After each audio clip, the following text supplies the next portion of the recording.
Hello বন্ধুরা, আশা করছি সবাই ভালো আছো। আজকে আমি রান্না করছি আলু, টমেটো, কাঁচকলা, কাঁচা লঙ্কা আর মাছ দিয়ে একদম পুষ্টিকর একটা তরকারি। তো চলুন রান্নাটা শুরু করি। তো দেখুন, এখানে আমি সব কিছু কেটে নিয়েছি। আর এদিকে দেখুন, আমি মাছের মধ্যে নুন হলুদ মাখিয়ে নিয়েছি। তো সবার প্রথমে আমি মাছটা ভেজে নেব। তো মাছ ভাজা আমি বসিয়ে দিয়েছি। এই মাছটা খুবই ফাটে, সেই জন্য আমি একটু ঢাকনা দিয়ে দিলাম। তো দেখুন, আমার মাছ ভাজা হয়ে গেছে। এবার আমি মাছ ভাজাটা তুলে নিচ্ছি।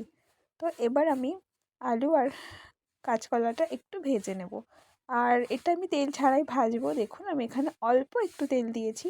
তো আপনারাও যদি এইভাবে রান্না করে খান বা বাড়িতে অসুস্থ কেউ থাকলে তাকে যদি এইভাবে রান্না করে খাওয়ান, তাহলে খুবই উপকার হবে। তো চলুন সে রান্নাটা শেষ পর্যন্ত দেখুন। তো এবার আলু আর কলাটা আমি অল্প একটু ভেজে নিই, তার মধ্যে দিয়ে দিয়েছি পরিমাণ মতো জল। জল দিয়ে আমি ঢাকা দিয়ে দেবো, তাহলে তাড়াতাড়ি সেদ্ধ হয়ে যাবে। তো দেখুন, এই জলটা যখনই ফুটছিল তখন তার মধ্যে আমি দিয়ে দিচ্ছি এবার পরিমাণ মতো লবণ, হলুদ আর যে কাঁচা লঙ্কা কেটে রেখেছিলাম সেই কাঁচা লঙ্কা। তো দিয়ে আমি আবারও ঢেকে দেবো আর ভালো করে সেদ্ধ করে নেব।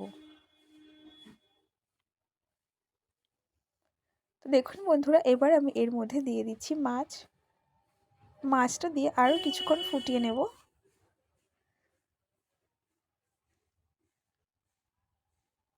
তো মাছ দিয়ে কিছুক্ষণ ফুটিয়ে নেওয়ার পর তরকারিতে আমি এবার ফোড়ন দেব। তো আমি জিরে ফোড়ন দিয়ে দিলাম তেলের উপরে, আর দিলাম টমেটো। ভালো করে ভেজে নেব।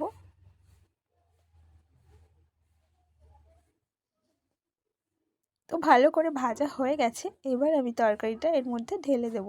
তো দেখলেন বন্ধুরা, খুব সহজ উপায়ে একদম পুষ্টিকর একটি তরকারি আমি রান্না করে ফেললাম। তো আপনারা অবশ্যই এভাবে খাবেন করে।